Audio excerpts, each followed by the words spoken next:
just a short while back, I was just on top of this the foot-over bridge. And from there I saw, because earlier there were some clashes reported between two groups, one opposing Sushila Karki as the interim chief minister, caretaker chief minister, and the other, in fact, saying that, she's experienced, unblemished record, she should possibly can take that job. But there is no consensus at this moment. What will be the shape of that government? The president has released a statement saying that they will do everything in their constitutional powers to make a way forward as far as the current situation is concerned. But talks are still on. There is no consensus at this moment of what shape, whether the interim government will take, who will head that government. All those things are yet to be decided here in Nepal. As I said just a short while back, I saw two opposing groups and then the army trying to clear them away from the headquarters where the talks are taking place. Take a look at this report. I'm a short distance away from the Nepalese Army headquarters where the talks are going on for the way forward and for the formation of the interim government in Nepal. What you are seeing here at this moment is the army vehicles trying to in fact chase away a group of people, those who had gone there. Remember, there is still air of uncertainty about who will be leading the interim government. In fact, many names doing the round, and the news that came in was that two groups clashed there, pro and against the former Chief Justice Sushila Karki's name. So at this moment, there is no consensus on who would lead the interim government in Nepal. And the situation is still tense. What you see behind me is just an example of how volatile and fragile things are, where it will still take some time before there is some sort of consensus on the name of the people, those who would be heading the interim government, which will pave the way for elections and possible stability in Nepal. These visuals coming to you at this moment of the army, which has taken control of entire city of Kathmandu, asking people not to congregate here and move away after there were. All right, so there is some sloganeering once again which has started.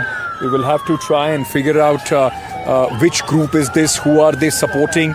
But the army at this moment asking them to move away from their positions.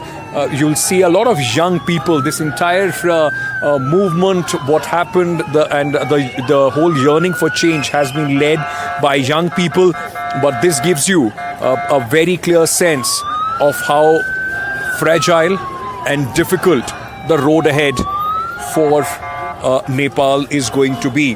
While the talks are on, consensus is still far away. With my colleague Xavier Ankityagi, NDTV.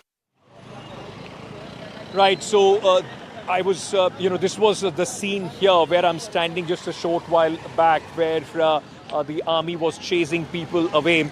Let me go back to Aditya, who is with us at this moment. Aditya, like we've been saying, and you were here on the worst day of this violence that took place on 9th.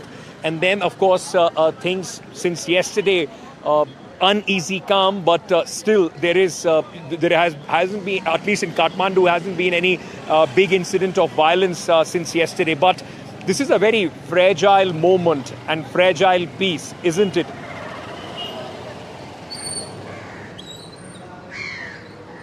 Absolutely, Ankit. You actually, explained it pretty well that this is fragile peace, even though this is a democratic coup, but there's a huge uncertainty. Remember, the protests are one thing, the kind of violence that happened is one thing, the pressure that was exerted by the youth was historic in nature. Nonetheless, the question really is, what about the future? Who will take the governance now?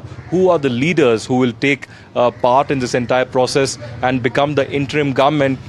Because Nepal is desperate to now have an interim government so that democracy can be restored, so that somebody is in charge of not just law and order, but of the economy, but of the daily needs of the people in the cities and the rural areas as well. Well, the protests are far over completely. The message has been heard loud, not just in Nepal, but all across the globe as well. The Prime Minister has resigned, and most of the political parties and the politicians are running helter-skelter. They are, in safe zones. But the question again is that how long will these parleys really continue? The negotiations that are underway between Sushila Karki, apart from that, also Nepal Army Chief Ashok Raj, and several of these student representatives. There are three different groups that we are talking about who have three different agendas. Yes, they want change. That is common. Yes, they do not want the regular politicians who are corrupt. That is also common. But the leader that they have to decide, there has to be a consensus on that. It perhaps could emerge that Sushila Karki and the Nepal Army Chief could play a critical role in deciding the future course of action, who really would be that leader. This morning, curfew was reimposed all across in Kathmandu. This is the first day that there have been massive media restrictions also. The Nepal Army, while they are very peaceful and they have been very gentle, they are not allowing the media to venture around the army headquarters or the secretariat or the critical government infrastructure that is there. They have been manning all these areas because they have been gutted. The Supreme Court, for instance, many of the files were gutted completely out there. But the big question right now, as we have been raising here on NDTV, Ankit, is that how long will it take for the new leadership to emerge and a consensus to develop on the interim government?